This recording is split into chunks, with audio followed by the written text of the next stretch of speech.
Hi everyone. This is talk 4 regarding the little season, and I know I've kind of gone off on a few tangents here, but I'm trying to make a connection of how this worship of Saturn, the father, Saturn represents Father Time, the god who ate his own children. The connection here goes right back to the garden, right back to Adam. We are in a little season now, but these groups that are the dragon, this family aristocracy and this line that rules this world, take their religion and their theories right back to the garden. For them, a lot of it's about genetics and the flesh because their inheritance is of this earth and is of the flesh. But the New Testament and Jesus tell us that the flesh cannot inherit the kingdom, and it's a spiritual inheritance, and we receive a spiritual body. We know as Christians that the kingdom and what Jesus came to establish is completely different than what they believe.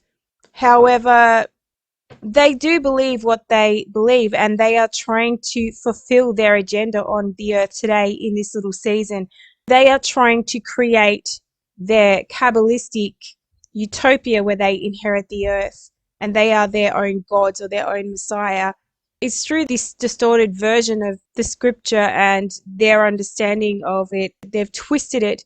And you can see how, because these people really are the sons of Cain, or the seed of the serpent, as Jesus called them. They don't understand the Spirit. They haven't inherited the Spirit. So I'm just going to go into now a little bit more of where this religion started, this Trinity religion of Nimrod, Semiramis, and Tammuz.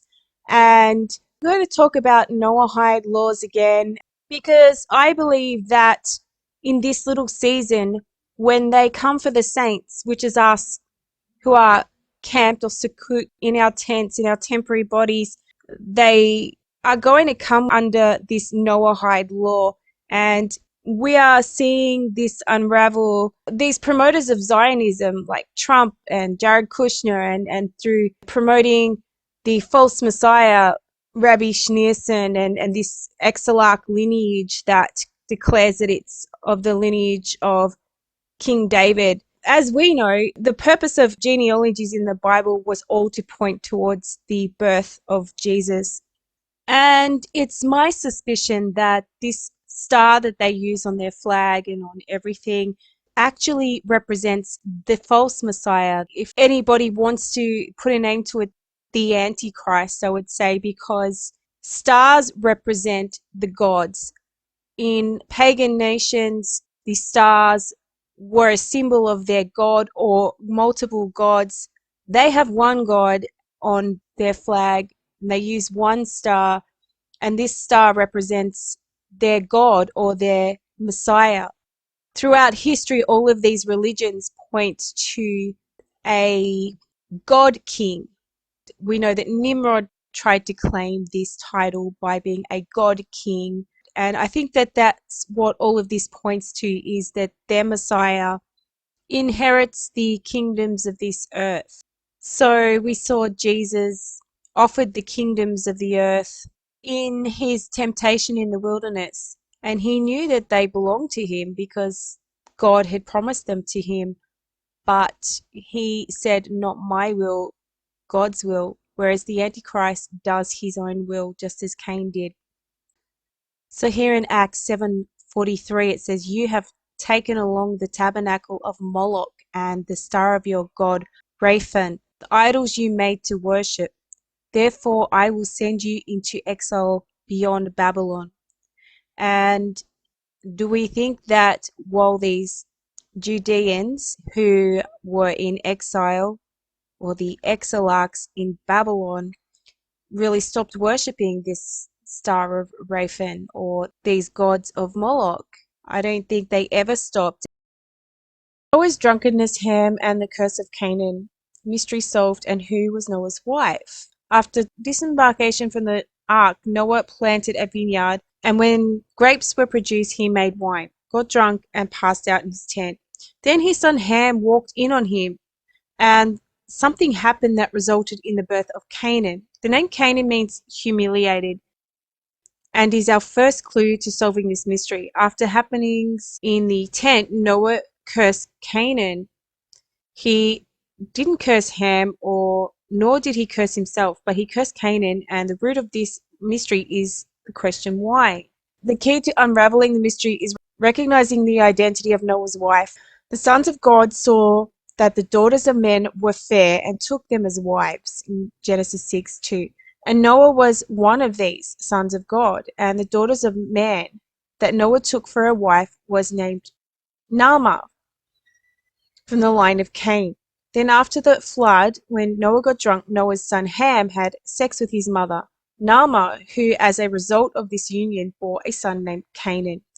Noah knew how this would affect the balance of good and evil and cursed the unborn child. After Babel, Noah and his wife split up due to the humiliation. She went with Canaan, and Noah went with Shem and his offspring.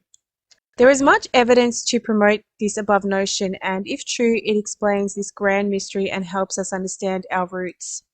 This might seem far-fetched, and we know that Noah was the only one found righteous on the earth, and his family, well, weren't really righteous. I mean, Ham was not righteous to do so. So if Noah did take a wife from the line of Cain, she would have still been related to the same family that Noah was related to. And I believe that, Adam and Eve living a very long time would have been able to have a lot of children. However, the world wouldn't have been that populated, and so therefore taking wives of the children of Cain may have been something that wasn't so out of the ordinary. I'm not personally saying that Naamah was Noah's wife, or that Noah took a wife from the daughters of men. It may have been his sons. It might not have been any of them. Adam died when he was around 900, but I mean, if we think about 1,000 years and how large a population can grow in that time, even if it's just from one pair, there could have been an incredibly large population on the earth at the time before the flood.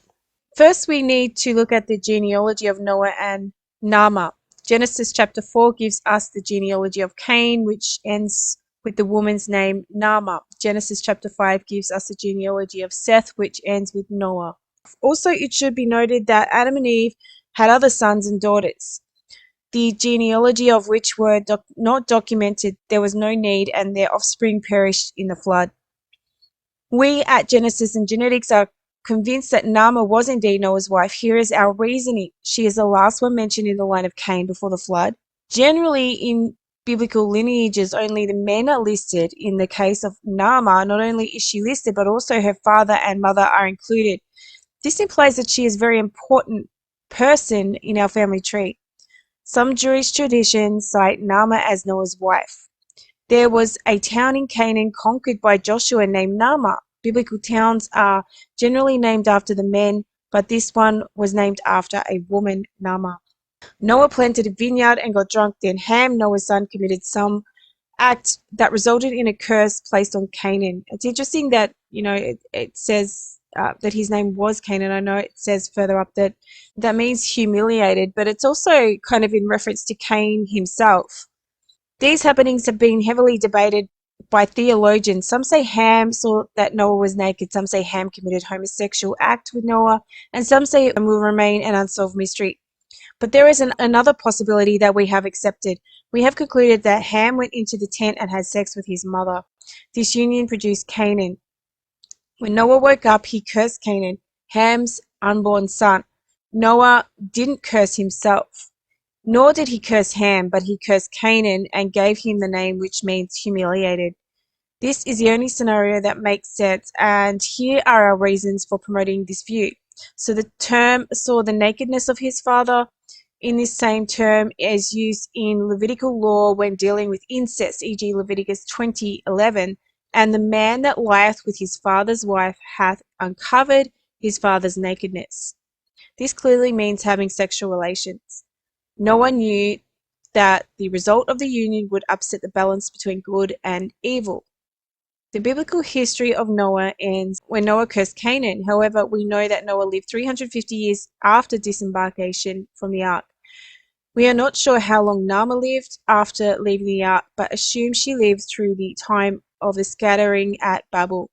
Even though the scriptures don't directly account for Noah and Naamah's whereabouts, we can speculate that Noah was sufficiently humiliated so his relationship with Naamah cooled, possibly to the point of being estranged. Naamah perhaps was protective of her son Canaan and went with him after the Babel scattering and dwelt in the land of Canaan. Noah, on the other hand, perhaps dwelt with his son Shem, or someone in Shem's line of a close and extended connection with Noah. So I've been thinking this theory myself for a long time. I researched it and I believe this is the best answer to why Canaan was cursed, not Ham, and why Ham saw his father's nakedness. Now, I'm not saying that Naamah was Noah's wife. All I'm saying is that I do believe that Ham seeing Noah's nakedness was that he slept with Noah's wife and they conceived a son, Canaan. And I have another explanation to this of why I actually believe this story. And I'm going to go to The Two Babylons, written by Alexander Hislop. Most of us who are into occult information know this story, and it's the story of Semiramis, Nimrod, Babylon. The great mother goddess is based on Semiramis. And it says, original of the mother, so widely worshipped, there is reason to believe was Semiramis, already referred to, who it is well known was worshipped by the Babylonians and other Eastern nations, and that under the name of Rhea, the great goddess mother. Sir H. Rawlinson, having found evidence at Nineveh of the existence of a Semiramis about 6 or 7 centuries before the Christian era, seems inclined to regard her as the only Semiramis that ever existed. But this is subversive of all history. The fact that there was a Semiramis in the primeval age of the world is beyond all doubt, although some of the exploits of the latter queen have evidently been attributed to her predecessor, Mr. Layard, dissents from Sir H. Rawlinson's opinion.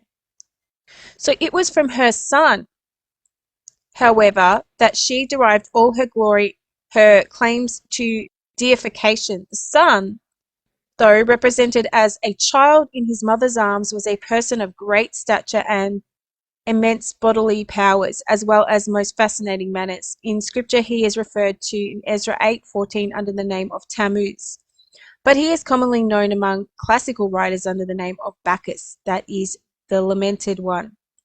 And I think it's so interesting here that the god Bacchus is actually depicted with grapes, and he is the god of wine. We have Noah planting the first vineyard and drinking the wine from the grapes on that night that perhaps Canaan was conceived, and perhaps Canaan represents this god Bacchus or Tammuz. From Baccha, to weep, to lament. You know, what did we see about Canaan before? It meant it's humiliated. Hezekiah, Bacchus means weeping. As the women wept for Tammuz, so did they for Bacchus. As such, Rhea was called by the Greeks Amas. Amas is evidently the Greek form of the Chaldee Ama, mother. So we have the Egyptian version of this story, which is Isis, Osiris, and Horus. So Isis is the wife of Osiris and the mother of Horus. After Osiris was murdered by his brother Set, Isis restored his body and conceived Horus posthumously. Horus, the son of Isis, battles against Set to avenge his father's death. Isis uses her magic to assist Horus in these battles. Set, the antagonist, is often depicted as a usurper who seeks power and is in conflict with both Isis and Horus throughout the myths. These stories illustrate the theme of family betrayal and the struggle for power in ancient Egyptian mythology. In this version of the story, Osiris is killed by his brother Set. Now, Set is said to be Shem. Shem was the priestly line, basically, via Noah. And in the Babylonian story of this version, it's either said she recreates Osiris or puts his body pieces together but can't find his private parts and uses something else as his private parts, which is what the obelisk represents, and becomes miraculously pregnant with Horus, who is the baby Tammuz.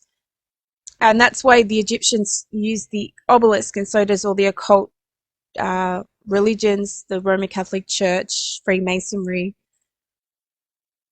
In the version from Babylon, though, it said that Semiramis either reconstructed her husband's body or she married her own son. Here is that not that the obelisk is a phallic symbol or represents a phallic symbol, but it mainly represents a family lineage or line that represents a false messiah, or what Nimrod declared himself to be was the Messiah, and that I think Ham was trying to do by creating a lineage of his own family to reproduce the Messiah child. And this Messiah child was promised to Eve in the beginning in the prophecy that her seed would be at enmity with the serpent seed. It's also the same reason that Lot's daughters had children with their own father, because as his wife died and their fiancés and they had no children to carry on the lineage of Lot's family line, they considered Abraham and Sarah to be barren, and therefore they assumed that it was through their father's line that this messianic prophecy would be fulfilled. So Eusebius, a well-respected ancient biblical scholar and historian, identifies Semiramis as the wife of Nimrod. Based on a combination of all these assumptions, countless other historians and scholars have written volumes about Semiramis, transforming the historical queen Sammu Rammat into the legendary queen Semiramis. So Hislop, in his book, goes on to say that together Nimrod and Semiramis created a polytheistic religious system focused on the stars to lure God's chosen people away from the true worship. Shortly after Nimrod died, Hislop reports that Semiramis earned the title of Queen of Heaven when she claimed that Nimrod was a god and that her newborn son was Nimrod, reincarnated. So here we have the beginning of this sun god that is reincarnated in the next king or the next pharaoh. So began the worship of Semiramis and the child god and the whole paraphernalia of Babylonian religious system. So she declared that Tammuz was Nimrod reincarnated. She was the queen of heaven, and I believe that she actually married her son as because he was the reincarnated husband. Hislop reports that Semiramis' name became synonymous with the pagan goddess Ishtar, Astarte, and Ashtoreth, and he connects this turn of events to the biblical account of Israel's rebellion during the time of the prophet Jeremiah. In this website here it says, according to historians Eusebius, Semiramis was the wife of Nimrod. In Sumerian language, her name was Sammu Amat. According to various legends, Semiramis became pregnant after engaging in an adulterous affair while married to Nimrod.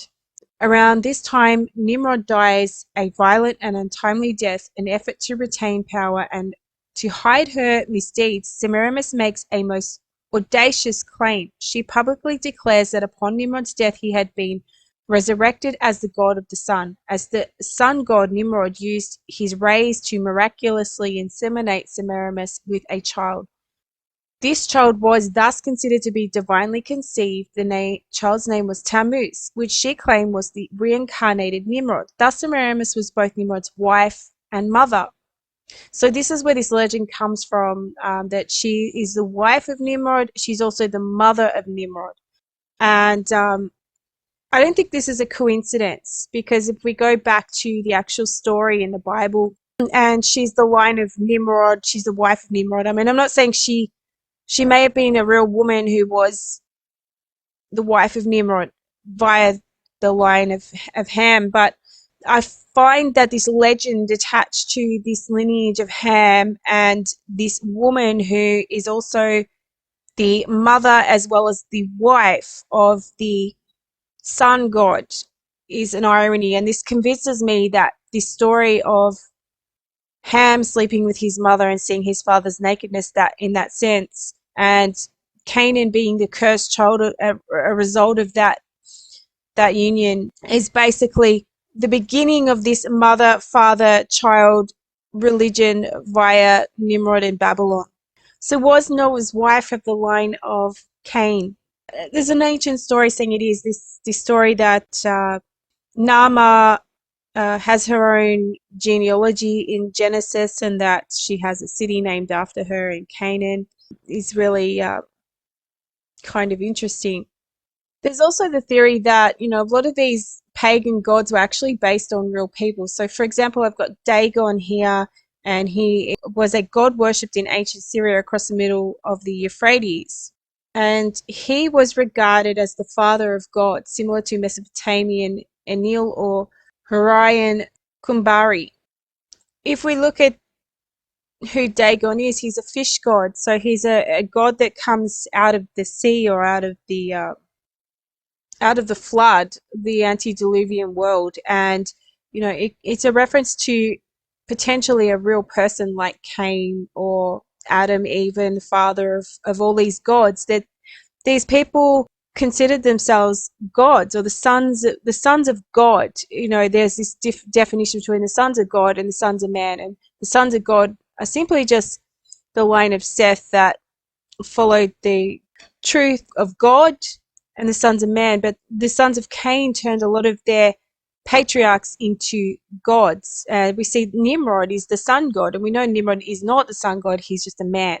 But a lot of these ancient gods were real people. So, was this Noah perhaps coming out of the flood? It's the god Dagon. So the same goes for Hermes, or Hermes Trismegistus, who is an occult figure taught through the mystery schools and Freemasonry. So it says, how did the biblical patriarch Enoch become identified with the pagan culture of Hermes Trismegistus? He became identified with the pagan culture hero Hermes Trismegistus, himself an amalgamation of Hermes and the Egyptian wisdom god Thoth. The technical reason for this identification are easy enough to identify. Thoth, Hermes, and Enoch were all revered figures associated with the invention of writing and promulgation of sacred books and inscriptions. Both had astronomical connections. Hermes supposedly recorded 36,525 books, or lived in that many years, while Enoch lived 365 years, numbers recalling the number of days in the solar year, or the Sothic cycle. So, how are they associated? Well, they're potentially the same person. So in the same manner, we have this worship of Saturn and this golden age of man, like when Adam lived in the garden in paradise. Lucifer, the misunderstood light bringer. This is what the occult believe. I'm not saying that the story of Noah's wife is true, that she's the descendant of Cain. What I'm saying is they believe it's true. Lucifer, the misunderstood light bringer, is Lucifer really evil as the Bible states, or is he the true bringer of enlightenment to mankind? The story of the serpent tempting Eve in the Garden of Eden finds parallels in other mythologies. Prometheus, the Greek titan, defied the gods to bring fire, a symbol of knowledge and progress to humanity. Like Lucifer, Prometheus is often seen as a rebellious figure who empowered mankind. So who gained all of this progress? In the Bible, we see it's the line of Cain, Tubal Cain. They create the cities and they make all of the arts. So did Lucifer gift humanity with knowledge, even if it meant defying a higher power? The Bible paints knowledge from the tree of knowledge of good and evil as a transgression, yet knowledge is often seen as a prerequisite for free will and moral growth. The alternative perspective on Lucifer doesn't dismiss the concept of evil, but suggests it might be a consequence, not the sole purpose of knowledge. Perhaps the ability to discern God's good and evil comes with the burden of choosing between them.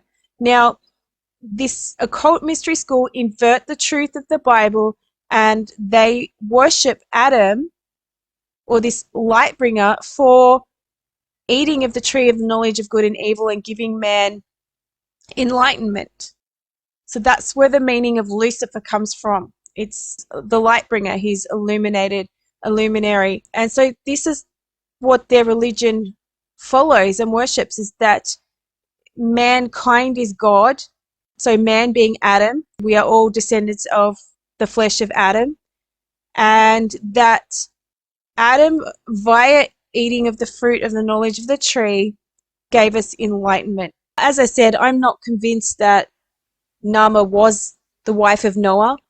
I am convinced that the Ham and Canaan story is what actually happened. But there's people that follow these mystery religions, the Kabbalah, the Talmud, actually do believe that Naamah was the wife of Noah via the line of Cain, and I'll show you how they believe that. It mentions Naamah being the sister of Tubal-Cain, the first weaver, and it says he's mentioned in the Bible in Genesis 4:2 as a descendant of Cain. She was the only mentioned daughter of Lamech and Zillah, and their youngest mentioned child, her brother, was Tubal-Cain, while Jubal and Jabal were her half-brothers, sons of Lamech's other wife, Ada. She is often conflated with or connected to Naamah of the Zohar, one of the first women to seduce the Grigori and give birth to Nephilim. So Grigori are the Watchers. This goes into this myth, and it's all from the Talmud and the Kabbalah. And the Nephilim, as we know, are said to be the fallen angels. So it says Gordon Wenham notes that the reason she should be picked out for special mention remains obscure, while R.R. Wilson suggests that the narrator simply wished to offer a balanced genealogy by noting that both of Lamech's wives had 2 children. The Naamah mentioned in the Bible is a Canaanite, a descendant of the lineage of Cain, the daughter of Lamech and the sister of Tubal-Cain. However, a Sethite Naamah is named as the wife of Noah. There's no mention of a Naamah on the Seth side in the Bible. So yeah, like all of these theories that they have on Naamah come from Talmudic or Kabbalistic backgrounds and not from the Bible itself. The 17th century theologian John Gill mentioned a theory which identified Naamah instead with the name of the wife of Ham, son of Noah, who he believed may have become confused with Noah's wife. Okay, so there's a Lamech in Seth's line, Lamech being the father of Noah, which is kind of interesting because Naamah is the daughter of Lamech on the Cain side.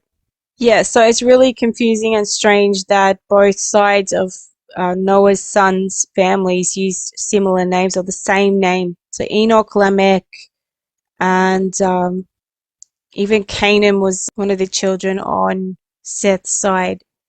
So I'm not saying that Noah's wife was Naamah or that Ham's wife was Naamah, but the fact that in these books belonging to these groups that follow the Zohar and the Talmud and the Kabbalistic Mystery Babylon teachings, they believe that Naamah was either the wife of Noah or the wife of Ham.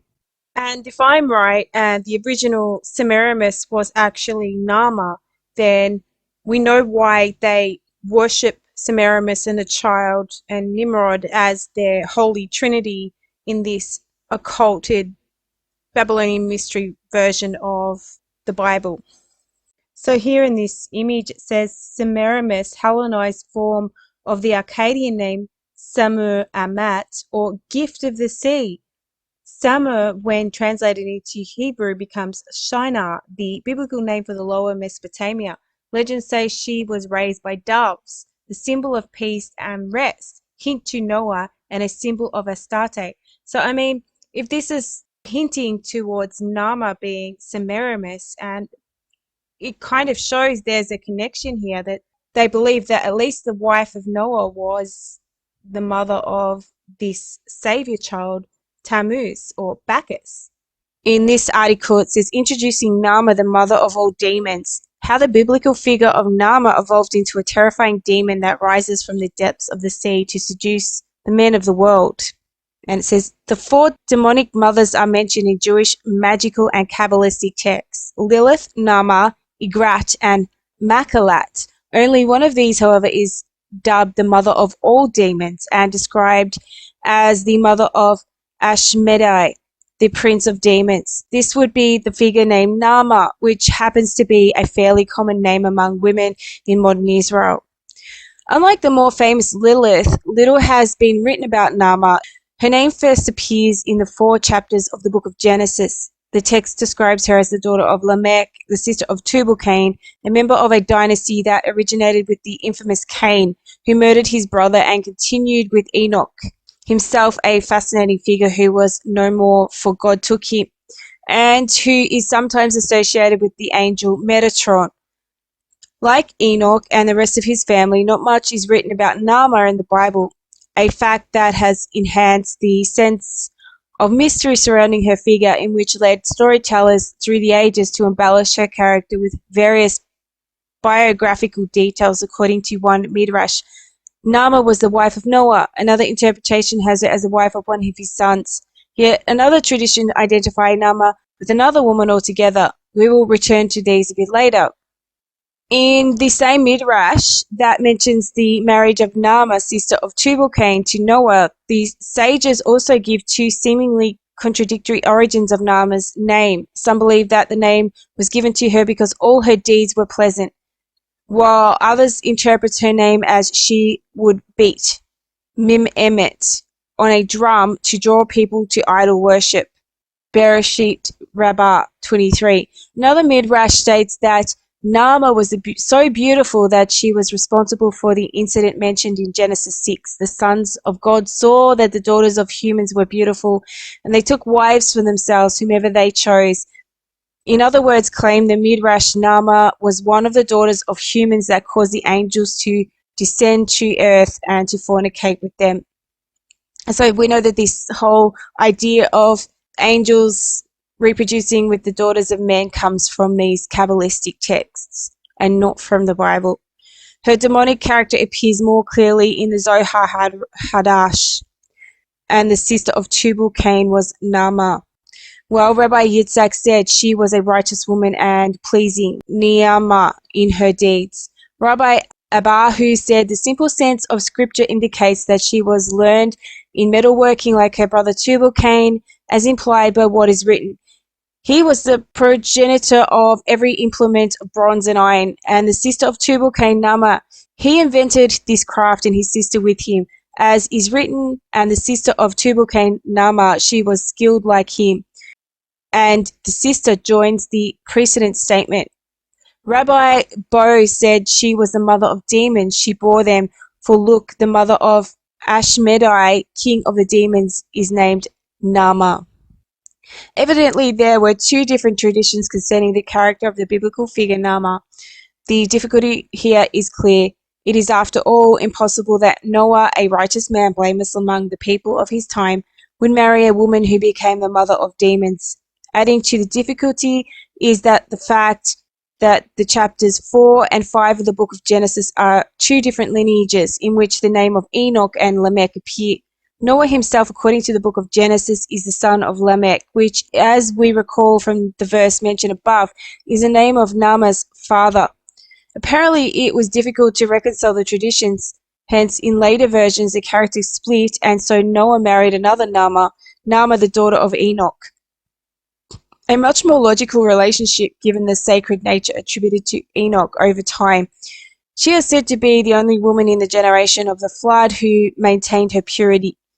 If so, are these really 2 sides of the same Naamah, or are these 2 different women called Naamah, one pleasant and one an idolater, one a righteous woman and one a beautiful temptress? She, Naamah, was the mother of demons, having issued from the side of Cain, and was appointed together with Lilith over children's diphtheria. Zohar 155a7.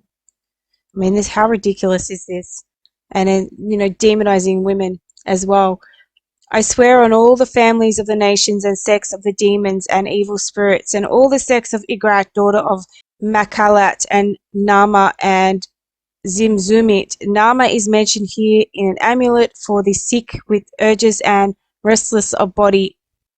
The demons of Lilith and Naamah are considered so evil and frightening that they are commonly identified as 2 harlots. In other versions, they are Lilith and Igrat. who seek a judgment before King Solomon in their quarrel over the child they each claim as their own, as is described in 1 Kings 3. So the Jewish sages have not been able to reconcile the various traditions about Naamah's character, and we will certainly not pretend to do so, whether it was one Naamah or two. It's always better to be on the alert. It's kind of interesting that they've elaborated such huge stories based on one name in a lineage in Genesis. In the recent movie Noah, they obviously have this Kabbalistic and Freemason version of Noah's wife, and they name her Naamah, and she's played by Jennifer Connelly. As a child, Noah sees his father Lamech killed by King Tubal-Cain for his land. As an adult, Noah lives with his wife Naamah and their sons Shem, Ham, and Japheth. So we know that all of these ancient royal houses intermarried, so consanguinity and incest in ancient Egypt. My curiosity was piqued during one of my turns at the Petrie Museum, facing all of these artifacts, traces of dynasties of pharaohs. I was suddenly reminded of the stories of incest and marriages between brother and sister, which were common in ancient Egypt among the ruling class. More recently, the topic was brought up again by another visitor. I was then told about Akhenaten's androgynous appearance that could have been a result of incestuous practices of the time. This practice seemed to be a common thing, and these stories made me immediately think of the Greek and Roman gods and their intricate family love relationships. With the thought came then one question: why would pharaohs marry their sister, mother, or other relatives to act as living gods to preserve purity of their blood? We know that this whole Babylonian mystery religion came from Babylon down into Egypt, down into all of the empires that the Bible depicts in the statue of Nebuchadnezzar, the head of gold, the shoulders. All of these royal houses and families and religions all came from the one place. All of these royal families were intermarrying, and our current royal families can all link their lineage back to these ancient Roman families and therefore on into antiquity. So how closely they're related, I mean, who knows? But they're actually trying to preserve a bloodline for a reason. Now, I'm not going to go into this much here, but I believe that the reason they do like to keep within their family is due to reincarnation. And we have the Pharaoh being reincarnated into his family line. Reincarnation is actually Kabbalistic, and if we look online, it says that reincarnation known as Gulam is an integral part of Jewish belief. It is the concept that souls can be reborn in its successive lives to achieve spiritual perfection, fulfill unmet goals, or receive rewards or punishments. While not an essential tenet of traditional Judaism, it is an esoteric belief held by some streams within the religion. And this is off the Chabad Lubavitch page. And if we go to their page here, Judaism and Reincarnation, it says that it's it says that it's directly from the Zohar and the Talmud, and so it's a Kabbalistic teaching. There's an article here from the Jerusalem Post on reincarnation, and it mentions here something interesting. There is a metaphysical mechanism called lavush, which in terms of reincarnation is a type of garb that we wear as parents, siblings and children, spouses, best friends and close teachers. We share this bonding mechanism that keeps us connected beyond even death. We therefore have a subconscious connection to these closest of relationships and can sense what's going on with them even when we're not together. This can also keep a spouse who has passed away connected to the spouse who is still alive.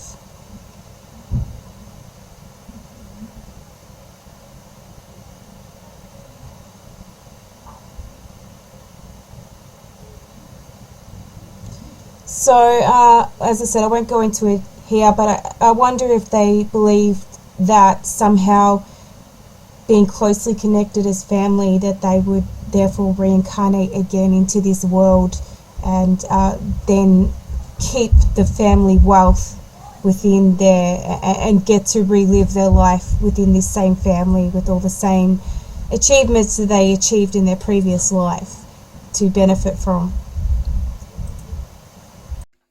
Why do genealogies matter to us? For salvation, they don't matter to us because we have the genealogy of Jesus, and through the root and the stump of Jesse, which means, as I said before, John the Baptist told the Pharisees that the axe is at their root and their genealogies are being cut off. We have a new genealogy, which is through Jesus, and all of us are a new creation. So God, through Jesus, created a new family. All of the genealogies in the Bible are there to point the way to Jesus. We see the genealogies in Matthew and Luke all go back to King David and point to Jesus. All the genealogies going right back to Genesis go down through to Abraham and Jacob and then to Jesus. So the only genealogies that matter are Jesus. And then from Jesus, he creates a new family, a new creation, a new Adam. Via him being grafted into his family, we are all a new creation. So genealogies have no importance. But why am I pointing out these genealogies? Because to these people, genealogies matter. We look at their doctrine and everything to them is based on who they are genetically and what they inherit. They inherit the earth. And it says in the Bible that Satan, or the adversary, was cast to the earth, and this earth now is his domain. It's his principality. So we've got spiritual wickedness in high places, referring to wicked people in governments and power. And why does this matter to the little season? Well, we can see and pinpoint a distinct lineage. They're claiming that they're the descendants of Abraham and the only inheritors of his covenant with God, and therefore they inherit the earth and they are claiming the earth. And according to that covenant, they were given the land of Israel. And this is why I believe they're so obsessed with taking back this land of Israel. And it's been something that has been going on since Israel fell as a nation in 70 AD to the Roman Empire. And they've tried to take it back through crusades, through Napoleon, and then finally through the First and Second World War, they got it back, and now they're genociding the very few people that were left there before they took it so that they can take even more of it and claim their inheritance. So on the Jewish Virtual Library website, it has a letter to the Jewish nation from Napoleon. It says in 1796, Napoleon was appointed commander of the French army in Italy following his victories in the battlefield. He was sent in 1798 to conquer Egypt with the intention of going on to take India from the British. He invaded the Holy Land and seized control of the coastal trip up to Acre. His army was stopped from gaining more ground by the Ottoman forces backed by the British. During the siege, he prepared a proclamation, actually a letter to the Jewish nation, expressing his belief that the time had come for the rightful heirs of Palestine to seize the moment, which may not return for thousands of years, and restore your political existence as a nation among the nations and the unlimited natural right to worship Jehovah in the accordance with your faith, publicly and most probably forever. Now remember, the word Jehovah actually refers to Saturn. It says here, Napoleon expected to occupy Acre, then move on to Jerusalem, where he would issue the proclamation, which was dated April 20, 1799, the first day of Passover.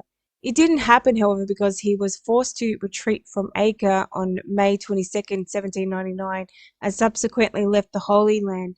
A year later, on August 16, 1800, Napoleon declared, "If I governed a nation of Jews, I should re-establish the Temple of Solomon."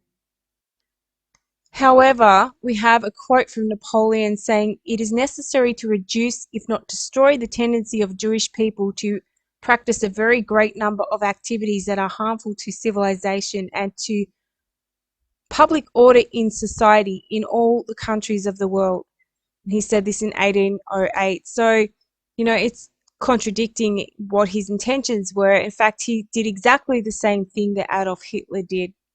And that was to, on one side, say that he hates Jews, but, in the other side, he's forcing them back to Palestine. Also, these exilarchs, I believe, are the people that give power to this beast through the Talmudic traditions, which are the Kabbalistic teachings, which are in Roman Catholicism and in Islam. And I know I've said that the dragon is Edomite, and I think it is because, as it says in Malachi, that Esau's inheritance that was given to the dragons of the wilderness. And as I've stated, I believe that the Nabatean people are those dragons that inheritance was given to. So it's like an alliance between the Jews who didn't accept Jesus and the Edomites. That's what was happening in Judea at the time. It was an alliance between Idumean and Judean Jews in the temple that conspired to have Jesus killed, and therefore their whole genealogy was cut off at that stage, really, because they killed their king, because they didn't want him as king and they didn't want to inherit his family line. They wanted it to be their own family line. So, in saying that, as I've recently discovered, Herod's historian quoted that King Herod had a right to be on the throne of Judea because his family were descendants of the exiled in Babylon. Now, if we think about this logically, and his historian was telling the truth, which Josephus seems to think he wasn't, but, he would, why wouldn't he be? Or even if he wasn't telling the truth, how would Herod be a descendant of exiled Jews to Babylon? The only way that would happen would be through his mother's line, because his father was an Edomite. His mother was a Nabatean princess. So therefore indicates to me that the Nabateans were somehow related to these exiled Jews from Babylon. We know that Nebu was the god of Babylon, and he rode a dragon just like Saturn rode dragons through the sky. I think the name Nabatea came from that god Nabu, and I think that Malachi was claiming that Esau's inheritance would go to those people. They were merchants on the merchant route. The exiled Jews that stayed in Babylon and became Talmudists and Kabbalists, and the Magi or the Chaldeans basically became very powerful tax collectors, merchants, and advisors to kings and princes. So I think that the Bible tells us exactly who this dragon is. It's the inheritors of Esau's kingdom, and those inheritors come from Babylon. And we have King Herod, who is half Esau and half Nabatean. And we have these exilarchs that have invented Muhammad. Revelation 12 shows us that the dragon represents the Herod family in its description of the child that's born, the mother Mary, and the dragon that goes to devour the child. Just in the time of when Jesus was born, Herod tried to murder all the babies under 2 in the Nazareth area. King Herod was an Edomite and a Nabatean. His family came from Nabatea, and his father lived in that region before he became a great military leader. So it's showing us that Herod is the dragon, his family kingdom was the dragon, and that these people represent the dragon. Today we have the dragon. So the dragon is an aristocratic lineage. It's not a mythical evil spirit that lives in a realm of hell. And this lineage can be traced back to Babylon and back to these corrupted Pharisees and rabbis that claim via Jacob and Abraham that they inherit this blessing. As I showed in my last video, this lineage via these exilarchs goes down through to Muhammad.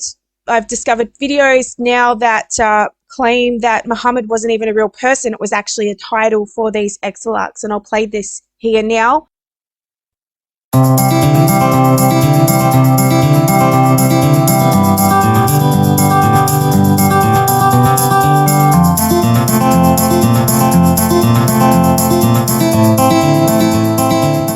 Right, now we're going to do something fun, because this is something we've been going and really pulling out some material that's been pretty groundbreaking and exciting. We're going to kind of go back and put our feet up and throw some things out there that you may not agree with. We're not even sure if we agree with, but this is new research done by AJ Deus, a good friend of Mel's. I don't know him myself. I've only seen some of his material. He's from Europe, and he has been doing some amazing research. And this is part of his research, looking at possible candidates for who these Muhammads are. Remember in the last episode, we said that there were a number of Muhammads between 641 and 730, that roughly 100-year period, 90 to 100-year period, that both John of Damascus and the Chinese are referring to. So who are these Muhammads? What are they? Are they really real people? Are they people that we cannot recognize? Let's see what AJ Deus, and I'm going to have Mel, you're the one that knows this material. You've been working with him. Let's see what he comes up with. Over to you. Okay, so I'm just going to share the slides before we get started. And right, so this is really a kind of a speculation. It's educated guesses, let's say, by AJ Deus, so it should be a bit of fun, as I say. But he makes an attempt at identifying some of these Mahmeds, or Muhammads, as it were. So one of them that he points to is Marzutra II, who is the 30th Jewish exilarch. Now, if you're not sure what an exilarch was, it's essentially the Jewish leader of the diaspora, where, you know, the Jews were spread all over the known world. He was their main leader. He died about 520, and after he was killed, his body was suspended from a cross on the bridge at Mahosa. And the reason for that was he took up arms against the Persians and organized an uprising to oppose the introduction of communism. So he's obviously a significant exilarch. It's not too often that exilarchs are essentially crucified. I don't know if he was actually crucified or just his body hung up on a cross afterwards. But in any case, what's interesting is 3 years later, there is an inscription referring to a Mahmed. Here it's translated as by the Lord of Jews, by the highly praised. But the word is Mahmed, which would suggest that the Jews were viewing Marzutra II as a Messiah figure. Why? Because he did what the Messiah was meant to do, which is rebel and, you know, take up arms against the powers that be. You know, fortunately he died, but they viewed him as a Messiah, it would seem, at least in terms of the timing. Now, so AJ Deus goes on to say that he believes that there were a number of others like that who he thinks were part of this chain of Mahmeds. One of them is the Marzutra. Now, there's a family tree called the Marzutrans, springing from that previous one that we just mentioned, Marzutra. And he was Nehemiah ben Huziel. And that was the guy who was the leader who failed to hold on to the Temple Mount in 617. Okay, so you can see that in the diagram to the right. So very important event was the conquest of Jerusalem by this Jewish leader, the exilarch. And his brother is significant. His brother was Salmon. So you can see down at the bottom there that you have the two brothers, Nehemiah and Shalom. Okay. Now, Shalom may not mean anything to you, but is actually very similar to Salman al-Farsi, which you find in the standard Islamic narrative, who was an associate of Muhammad. But here in the actual historical record, we have an exilarch associated with the conquest of Jerusalem, who the Jews would have probably considered another Messiah, so it's part of a chain of Messiahs. And his close associate, his brother actually, became the next exilarch, so he took over. So this is from a Jewish paper, and the writer is Abramson, and he believes that Salman Farsi is based on this Jewish exilarch. So it's not just A.J. Juice who thinks that. So there's two people who believes that, right? So A.J. Juice also speculates that Yaakov, which is Yaakov of Syria, who was another claimant to the role of exilarch, that he is Abu Bakr. Okay. Again, this may not be true. It's just a speculation here. He was someone who was at the Academy of Pompedita in Baghdad. Okay, and he's mentioned as Jacob in the Doctrina Jacobi. So A.J. Juice is putting 2 and 2 together to come up with this idea. Another one he proposes is Salman al-Farsi, who he says is Uthman, based on just in terms of the timing and his place. I disagree with him on that one. I think I have a better suggestion for who Uthman is based on. And to do that, I look at the Byzantine Arabic Chronicle. It doesn't refer to Uthman there, it refers to Etaman. And if you break down that word Etaman, it's actually a composite of E.T. and He-Man. There was an exilarch. Let me just go back a second.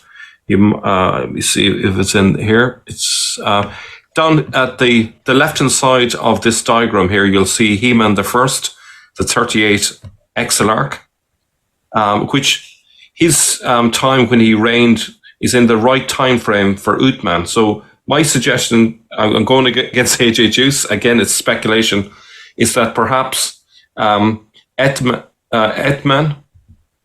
that's mentioned here is actually He-Man, just the name is just transformed a little bit, and then it became from Etaman to Uthman later. I've even gone a little bit further and suggested that perhaps the E.T. is reference to the fact that he was an exilarch temporalis, a temporary exilarch, and that's where it came from. So, as I say, this is just a bit of fun, bit of speculation, but that might work in terms of trying to make sense for where they got these characters from. But it's very different to the standard Islamic narrative because these are just Jewish leaders. It's got nothing to do with Islam. And so A.J. Juice refers to He-Man in his paper, and he identifies him with Abdullah ibn Saba, the builder of the first permanent mosque, the Masjid as-Salam on the Temple Mount. He is also, according to A.J. Juice, Abdul Allah ibn al-Zubair, another Muhammad. As I say, I don't think he was that figure, but that, again, it opens up the possibility at least there. So A.J. Juice goes on to say that the Marzutran lineage carries the title of Muhammad with Proto-Islam. Marzutra II was Muhammad, therefore Nehemiah bin Huziel was Muhammad, therefore his brother Salman al-Farisi was Muhammad, and so on. So that's his idea. He also mentions Hizday II, the fourth exilarch, as another possible Muhammad. So we have a chain of them. He also refers to Bostane, who his family were considered unclean because they married into the Persian family line, and so he's referred to as unclean as a result of that. So this is a summary here of the chain of Muhammads. These are just some that A.J. Juice suggests are Muhammads, and so that's it, Jay. I'll just go back to you there. You know, since I've found this information, I've gone searching and I have found a few people talking about it and researching it. And it would appear that I mean, we can just say that it's coincidence or it's actually a deliberate manipulation of kingdoms and governments to create these systems of religion to control people. I mean, how far do you want to go with this theory? But the facts are that there are lineages to families who seem to have an agenda to put their false messiahs on the throne of the earth. Just like Jesus was offered the throne of the earth when he was tempted in the wilderness, and he said, "Not my will, but my Father's will." These people do their Father's will, which, as it says in the New Testament, is Cain, who was a murderer from the beginning.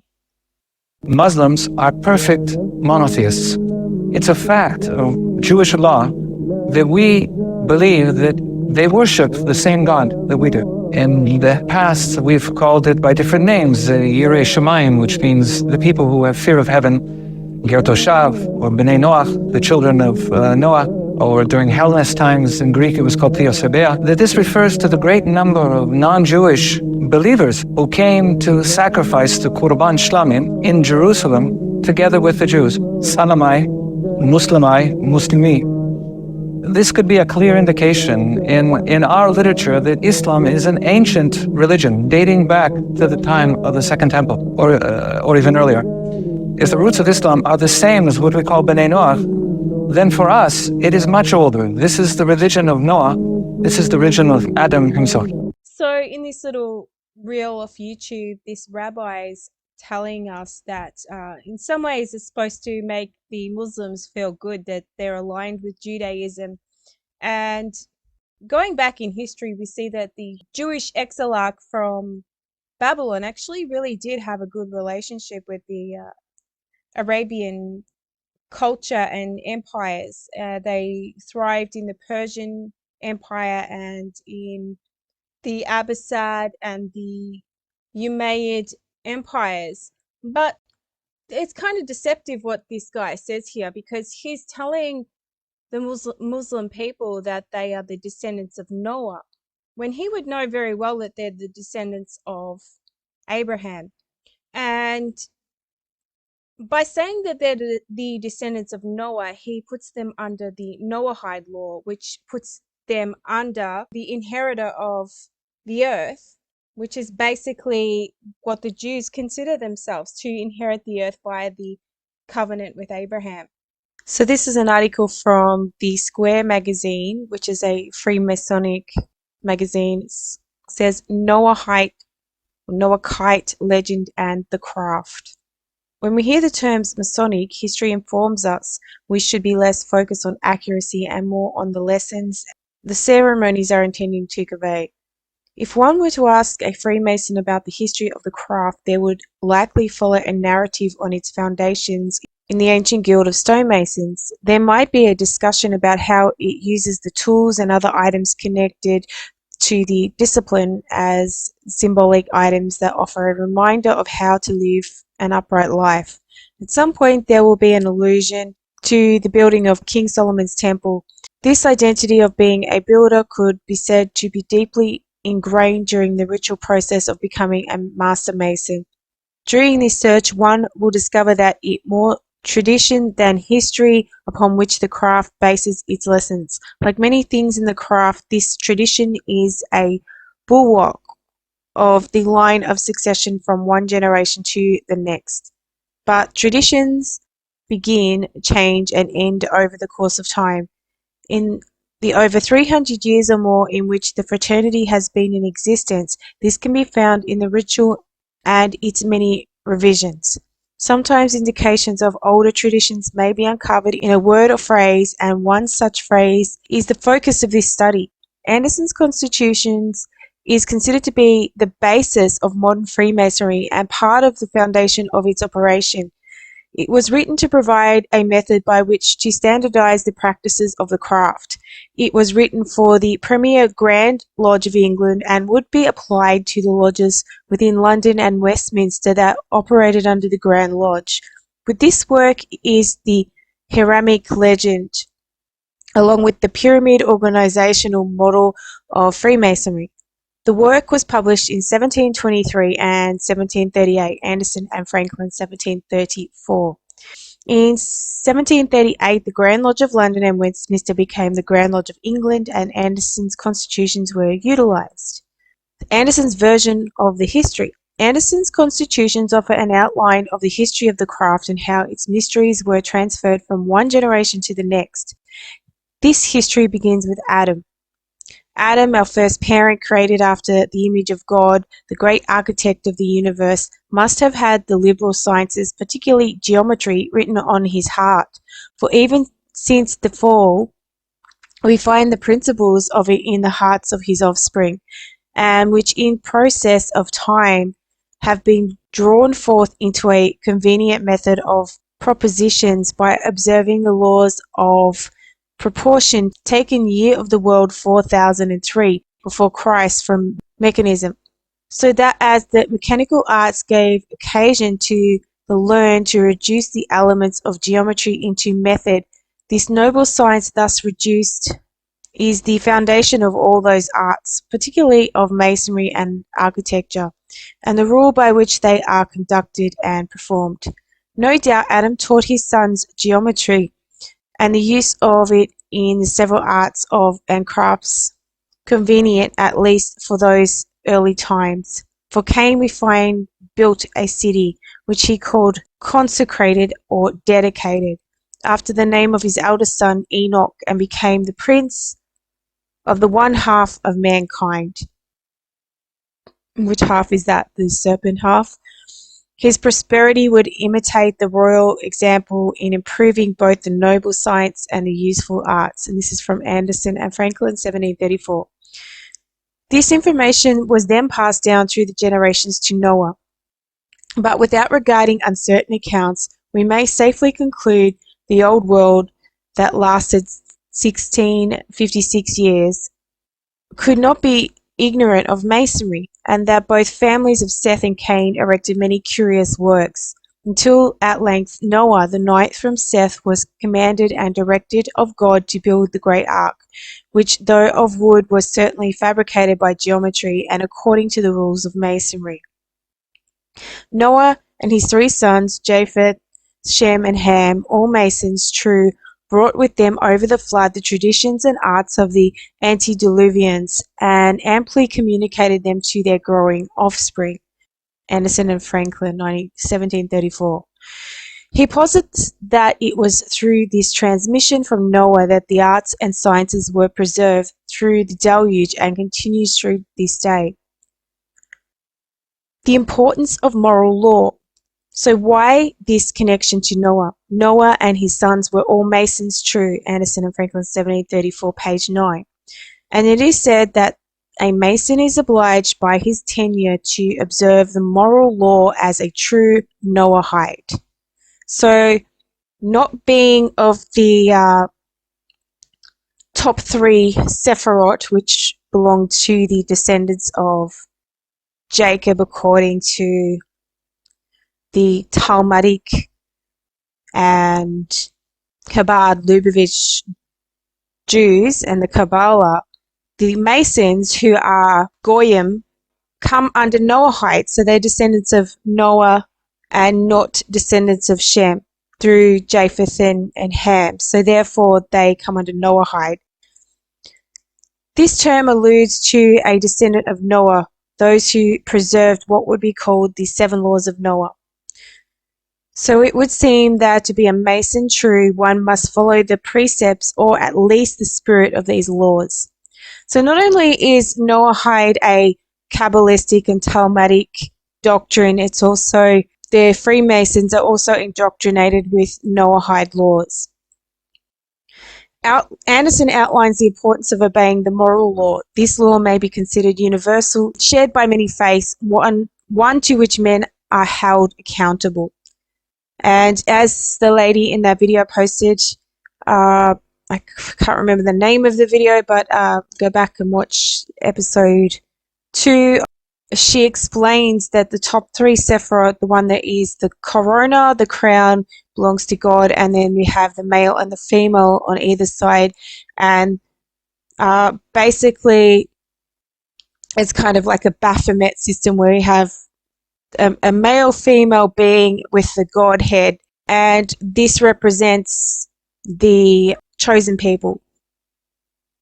And they have the legal and moral right to rule over us and to dictate these 7 Noahide laws. The Noahide system could be considered as one which fits with the universal theological point of Freemasonry. According to scripture, there was a deluge in which mankind was punished for corrupting God's law. I mean, I think Freemasonry is forgetting about Jesus, which they say they're a Christian-based fraternity, but they're far from it. The central figure in this legend is Noah. Legend has it that he was singled out by God due to his unsurpassed righteousness, and as such he became the progenitor of the post-flood world. As it is felt that he possessed righteousness, it must follow that he must have followed some moral code. There have been numerous attempts throughout history to define this code of morals and ethics. The Book of Jubilees, copies of which were found in the Dead Sea caves, are one example. The Universal Code has been outlined into 7 categories known as the 7 Laws of Noah, or the Noahide Covenant, returned to our roots in 2009. So we have a rainbow here. The rainbow is the unofficial symbol of the Noahidism, recalling Genesis flood narrative in which the rainbow appears to Noah after the flood, indicating that God would not flood the earth and destroy all life again. These 7 precepts are listed as a positive injunction to establish a system of justice, prohibitions against idolatry, blasphemy, profaning the name of God. Now we know that idolatry means worshipping Jesus. So anyone who worships Jesus or follows Jesus will be considered an idolatrous. Sexual immorality, bloodshed, robbery, and the consumption of blood or a limb torn from a living animal. So therefore a vegan or vegetarian diet, which I find interesting because in the Pillars of Asoka in India, which attributed to the earliest information on Buddhism, and I have a video on those pillars, it actually proclaimed that the people of India at that time were not to eat animals and to be vegan. When one lists or classifies universal moral laws, it would stand to reason that they then become the responsibility of all to maintain these moral and ethical duties.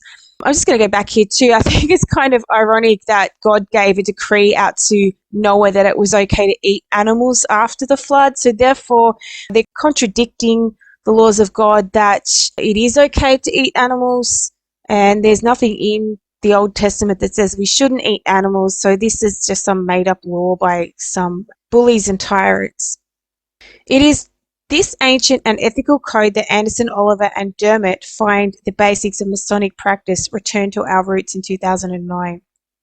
These codes would seem to predate a particular system of theology and can be found as basic building blocks in many faiths, including Judaism, Christianity, and Islam. And these are the 3 fake Abrahamic faiths. So we have Judaism, which is basically the Babylonian exilarchs, the exiled people in Babylon who didn't return to Judea. They're the people that gave us the Talmud and the mystery religion of the Kabbalah. The Roman Catholic Church, that is a Babylonian mystery religion, and Islam, who was started by these people, as I pointed out in my last video, which is a Babylonian Kabbalistic based faith, and it's all based on that they inherit the earth from Abraham. So I'm not saying Christianity or following Jesus or Christ is fake. I'm just saying that the 3 main faiths that people consider to be Judaism, Christianity, and Islam are all a method of controlling people through these religions, and not necessarily a faith that God and Jesus wanted us to follow. And I have maintained in other videos that I believe that these 3 religions represent the 3 spirits, like frogs that come out of the mouth of the dragon, which gives power to the beast of the sea, which I believe is the Roman Catholic Roman Empire system, and out of the mouth of the beast of the earth, which is the one that looks like a lamb, which I have said I believe is the Islamic faith and system. Anderson made a case for their inclusion in the moral code of a Mason, A Mason is obliged by this tenure to observe the moral law as a true Noahide, and if he rightly understands the craft, he will never be a stupid atheist nor an irreligious libertine, nor act against conscience. I can see why these presidents, for example, Jimmy Carter, held Rebbe Schneerson in a high light, and understanding that Rebbe Schneerson is a descendant of these Babylonian Jews or tribe of Judah that was exiled to Babylon, and they claim they have a direct lineage from the house of David, from these Babylonian tribe of Judah. Although they cannot give a consistent lineage there to claim this claim, they still act as if it's true. And so we can see that Jimmy Carter, unless he was related to these people, would hold Rabbi Schneerson in a high regard because he's a Mason, and he would consider that Schneerson was a type of Messiah related to the house of David and Solomon. And we know how obsessed they are with Solomon's temple, and all of the whole Freemason system is based in Kabbalah and Judaism. In ancient times, the Christian Masons were charged to comply with the Christian usage of each country where they travelled or worked. Being found in all nations, even of diverse religions, they are generally charged to adhere to the religion in which all men agree, leaving each brother to his own particular opinions. That is, to be good men and true men of honour and honesty, by whatever names, religions, or persuasions they may be distinguished, for they all agree in the 3 great articles of Noah, enough to preserve the cement of the lodge. But what they're not telling us here is that the upper echelons of Judaism, or these top 3 Sepharad groups, have the right to determine these 7 laws, and according to the Talmud, they don't have any obligation to treat the Goyim, which is what they call us, with the same respects and laws that they do to their own people. So therefore, we're a lesser class of people, and they can use us as slaves, or the laws that apply to them and each other do not apply to them and us. So to sum this all up, I have tried to identify who the serpent seed are, who the dragon is in charge of the little season, and that they are an aristocratic lineage of people and families that have ruled our world since the flood. And before the flood, the same serpent seed line ruled the world, and they were the descendants of Cain, the seed of the serpent. And Cain was the son of Adam, who was the original serpent in the garden because he deceived his wife into eating the fruit. He was there with her. So even if he wasn't the serpent, and I believe he was, he still stood and watched Eve eat the fruit and be deceived by the serpent without stepping in and stopping her or helping her. So we can prove this by the Bible, and if we go to 1 John chapter 3, it states that in this the children of God are manifest, and the children of the devil. Whosoever doeth not righteousness is not of God, neither he that loveth not his brother. For this is the message that ye heard from the beginning, that we should love one another, not as Cain, who was of that wicked one, and slew his brother. So John is telling us that Cain was of that wicked one, a specific wicked one. But if we go to Genesis 4, the first line of Genesis 4 says, And Adam knew Eve, his wife, and she conceived and bare Cain, and said, I have gotten a man from the Lord. Therefore, we cannot say that there's some serpent seed line that comes from Eve sleeping with Satan or some other group of people in the garden. Cain was of the evil one, who is Adam, and Adam knew his wife Eve, and they bore Cain. We have this line of man, who is Satan. Man is Satan. Man is our adversary. Man is the adversary to God's children, or the seed of the woman. And It's the kingdoms of men in high places that have ruled this world, and they are keeping a bloodline. We're all serpent seed before we come to Christ, before we're grafted into that root. And, the New Testament makes this clear. It doesn't matter if you're the seed of Abraham or not. You are not saved. You are not part of the family or the kingdom until you are grafted into Jesus and you have Jesus in your life and as your king. Because as it says in John 15, verse 4-5, remain in me as I also remain in you. No branch can bear fruit by itself. It must remain in the vine. Neither can you bear fruit unless you remain in me. I am the vine. You are the branches. If you remain in me and I in you, you will bear much fruit. Apart from me, you can do nothing. So the only seed of the woman now are those who are grafted into the root of Jesse and follow Jesus. I believe that the confusion with the New Testament is that Jesus actually did come to fulfill the covenant with the remnant of Israel who were the seed of Abraham. I'm doing a whole separate series on the seed of Abraham that will come out after these videos. We do have an aristocracy that has ruled over us for thousands of years. These people have kept within their family lines and married into each other's kingdoms. And today, at the very end of time, as in Revelation 20 and 21, this specific aristocratic family are having a little season, and they are ruling over us without boundaries, without chains or limits, without being kept in darkness or without having God's hand restraining them. So they're unrestrained. I believe that the fact that the little season or little time, using the word chronos, is not a coincidence. And we know that these people worship Saturn, and Saturn representing the golden age of the Garden of Eden, when they ruled in their occult inversion theory in a golden age.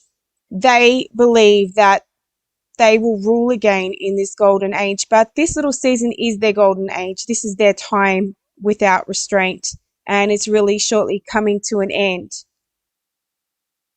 I think we can perhaps pinpoint a time period for this little season based on this feast of Saturnalia, because in the tradition of the occult Saturn worship, Saturn was bound for a whole year. So I believe that year represents the millennial reign of Christ.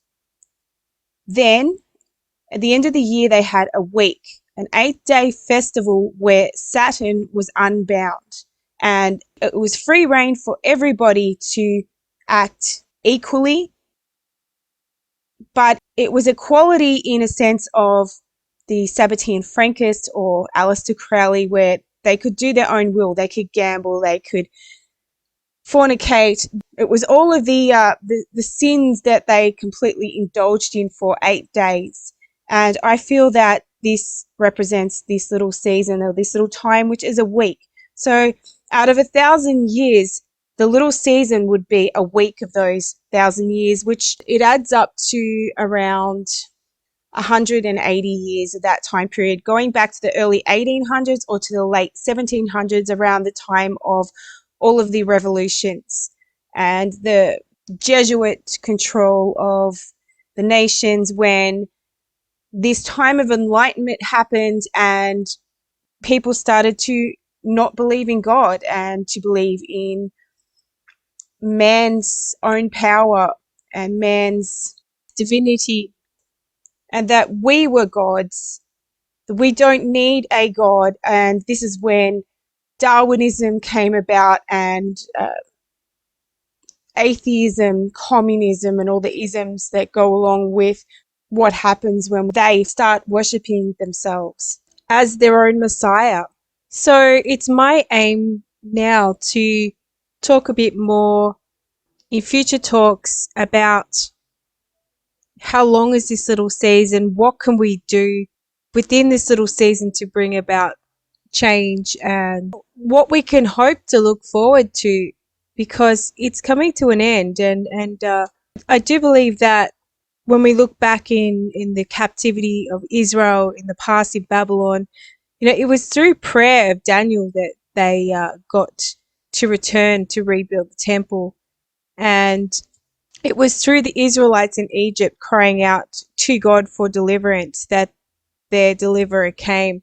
Perhaps it's our duty and focus in this time to recognize the truth and the time that we're in, and instead of putting our attentions into focusing on negatives all the time as we do, we tend to point at these people and say, well, look what they're doing.